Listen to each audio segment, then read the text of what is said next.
In a small and quiet town, something strange has been spoken about for years. People say there is a door that appears only at night. It does not belong to any house. It does not stand inside any building. It simply appears in random places when the clock passes midnight, sometimes in an empty street, sometimes near fields where no one walks anymore, and sometimes right at the edge of the forest where no light reaches. The strangest part is that no two people describe it the same way. Some say it is old and wooden with deep scratches on its surface. Others swear it looks brand new, as if it was just installed. A few even say it changes color when you look away. But there is one thing everyone agrees on. It only appears for a few minutes, and then it disappears without a trace, as if it was never there at all. Over time, the story turned into a local warning. Parents told their children not to walk alone at night. Old men refused to speak about what they once saw, and those who tried to investigate never found anything solid. Just rumors, just fear. But in every rumor, there is always someone who decides to look closer. It was a late night like any other in the town. The streets were almost empty, and the wind moved slowly through the silence. A young man was walking home alone after finishing work. He checked his phone. It was past 2 a.m. That was when everything changed. At the end of the road, something appeared. At first, it looked like a shadow standing in the middle of nowhere. But as he got closer, he stopped walking. There was a door, a real door, standing alone on the ground with no wall, no house, no frame around it. Just a single door under the empty night sky. It looked old and slightly open, as if something had just passed through it. The air around it felt heavier, colder, almost wrong. He tried to convince himself it was a trick of light or tired eyes. But the more he stared, the more real it became. His heart started beating faster. Every instinct told him to turn away.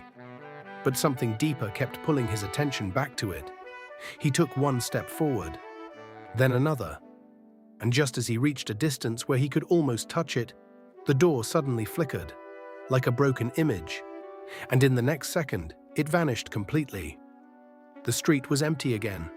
No sound, no object, only silence, as if nothing had ever been there, but the man stood frozen, knowing clearly what he had seen was real. The next morning, the town felt the same as always. But the man was not the same anymore. He could not stop thinking about the door. It was too real to be a dream and too strange to be ignored. He started asking people if they had ever seen something unusual at night. Most people laughed it off. Some looked uncomfortable and walked away without answering. But a few reacted differently. They went silent, as if he had touched a topic they never wanted to remember. An old shopkeeper finally spoke after a long pause. He said the door was not new. It had been appearing for decades, maybe longer. But anyone who followed it never came back the same. Some never came back at all.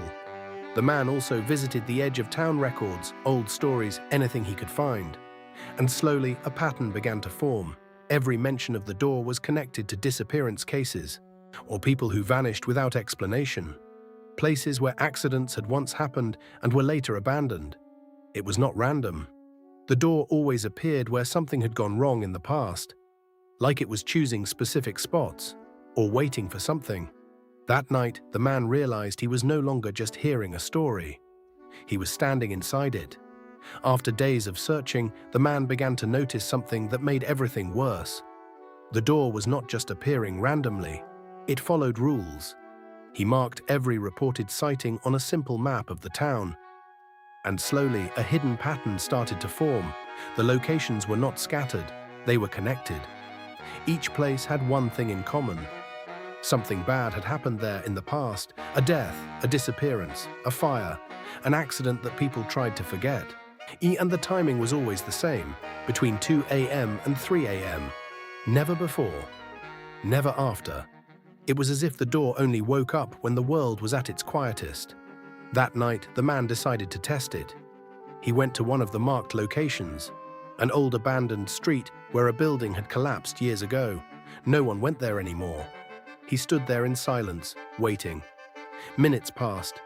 Nothing happened, only the sound of distant wind and his own breathing. Then, exactly at 2:17 a.m., the air changed. The temperature dropped suddenly. The streetlights flickered once, then again. And in front of him, the door appeared. Closer than before, more solid than before, as if it had stepped out of the darkness just for him. But this time, it was not silent. A faint sound came from behind it. Soft, unclear, like someone whispering his name. The man could not move at first. His body felt locked in place, as if the night itself was holding him still. The door stood in front of him, closer than ever before. It was no longer just an object in the distance. It felt present, aware. The whispering continued, faint but steady. It was not just noise anymore. It sounded like multiple voices speaking at the same time, each one slightly different, each one calling him. He tried to step back, but his feet barely listened. The air around the door felt heavier, like pressure pushing him forward instead of away. Then something changed. The door creaked, just a small sound. But it was enough to freeze his thoughts completely. A thin line of light appeared through the gap. Not bright like normal light. It was strange, pale, almost unnatural. The voices became clearer now. They were saying his name, again and again. He felt something inside him shift. Fear was still there, but now something stronger was growing beside it. Curiosity, a pull he could not explain. He took one step forward without meaning to, then another. The door did not move, it simply waited, and just as he reached out his hand, the whispering suddenly stopped. Silence returned instantly, too fast, too perfect. The man hesitated, his hand hovered near the surface of the door, and in that moment he realized something terrible. The door was not calling him to open it, it was waiting for him to decide. The next morning, the man could not focus on anything. The silence from the night still echoed in his mind. The way the voices stopped so suddenly felt more disturbing than the whispers themselves. And he decided to find someone who might know the truth, someone who had lived long enough in the town to understand what others avoided. He went to the outskirts, where an old house stood slightly away from everything else. People said an elderly man lived there who never came into town unless necessary. After a long hesitation, the door finally opened. The old man looked at him without surprise, as if he already knew why he had come. The man spoke first. He told him everything, the sightings, the pattern, the voices, the door. When he finished, the old man remained silent for a long time. Then he stepped aside and let him in. Inside the house, the air felt heavy and still. The old man finally spoke. He said the door was not part of the town, and it was not part of this world in a normal way either. It was a threshold, a connection point between what is seen and what should never be reached. He explained that the door appears only where something has been broken in reality. Places marked by loss, places that remember pain, and anyone who steps through it does not return, not in any normal sense. The old man looked at him seriously and said one last thing. The door does not open for curiosity, it opens for choice. And once someone chooses it, even in their mind, it begins to choose them back. The man felt a cold weight settle inside his chest, because deep down, he realized something terrifying. He had already been chosen. After leaving the old man's house, the silence of the town felt different. It was no longer peaceful, it felt watched. The man tried to return to his normal life, but nothing worked. Every sound at night made him tense, and every shadow near a street corner felt familiar. And every night he checked the time, always waiting for 2 a.m. He told himself he would not go back. He told himself he would ignore it. But his thoughts never listened. The door had already settled inside his mind. Sleep became difficult. When he did sleep, he saw the same image again and again. A door standing in darkness, slowly opening, calling without words. Days passed like that, then weeks. He stopped meeting people, stopped answering calls, stopped caring about normal life. He began returning to the places where the door had appeared before, standing there for hours, waiting. Some nights, nothing happened. Other nights, he felt it close, even if it did not appear. The air would shift, the silence would deepen, and he would know it was near. And the line between reality and expectation began to blur. He could no longer tell if he was chasing the door or if the door was slowly shaping his thoughts. Then one night, everything changed again. As he stood at one of the marked locations, the clock hit 2 a.m. And this time, the air did not just change. It stopped. Like the world itself was holding its breath, the night felt different from all the others. The air was completely still, no wind, no distant sound. Even the usual night insects were silent. The man stood in the same location where the door had appeared before. His heart was not racing anymore. It felt calm in a strange way. Too calm. Then the temperature dropped instantly. He already knew what that meant. The streetlight above him flickered once, then went out completely. Darkness took over the area. And in that darkness, the door appeared again. But this time it was different.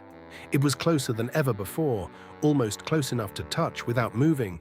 It did not flicker this time. It stayed. Stable. Real. The whispers returned, but not from behind the door. They came from everywhere around him, from the walls, from the ground, from the air itself. His name was being spoken again and again. The door slowly began to open by itself, just a few inches, but enough to reveal light from within. The same pale, unnatural glow, and something inside him changed completely. This time there was no confusion, no doubt, only certainty that the door had reached its final stage. Because it was no longer appearing, it had come for him directly. The door stood half open in the darkness. The pale light from inside spilled onto the empty street like something alive. The whispers grew softer now, but more focused. Like they were no longer calling a name, they were waiting for an answer. The man stood still, staring into the gap. He tried to think of the old man's warning. He tried to remember his normal life, but those thoughts felt distant now, like memories from another person. Inside the opening, there was no clear room, no hallway, no shape he could understand. Just shifting darkness and light moving together like something breathing. Then a voice came, clearer than all the others. It was not loud, it was calm, and it said only one thing. Step in. The man took a slow step back without realizing it. His instincts screamed at him to run, but his body did not fully obey anymore. And the door did not chase him, it simply waited, patient, certain. He looked around the empty street one last time. Everything he had known felt far away now. Even the idea of leaving felt strange, like it no longer belonged to him. The voices repeated again, softer this time, not forcing, just guiding. Step in. His hand slowly lifted toward the door, and as his fingers touched the edge, the light inside shifted. As if it recognized him. For a moment, everything stopped. No sound, no movement, only choice remained. And then, he stepped forward. The moment he crossed the threshold, everything went silent. Not the kind of silence he knew from the town, something deeper, absolute. The light swallowed him completely, and for a brief second he felt weightless, like falling without moving. Then suddenly everything stopped, and he opened his eyes. He was standing on the same street again, the same empty road, the same broken streetlight, the same cold night air. The door was gone. He looked around quickly, confused. His heart started racing again. He called out, but there was no reply, no whisper, no presence, just silence. He walked a few steps forward. Everything looked normal, too normal, as if nothing had ever happened. Relief slowly started to replace fear. Maybe it was over. Maybe he had imagined it all. Then he reached his house. The door was locked. Everything inside looked exactly as he left it. But when he stepped inside, he stopped. On the living room wall, there was a door. Not his house door, not a normal one. The same door, standing inside his home, perfectly still, already waiting. And this time, it was slightly open.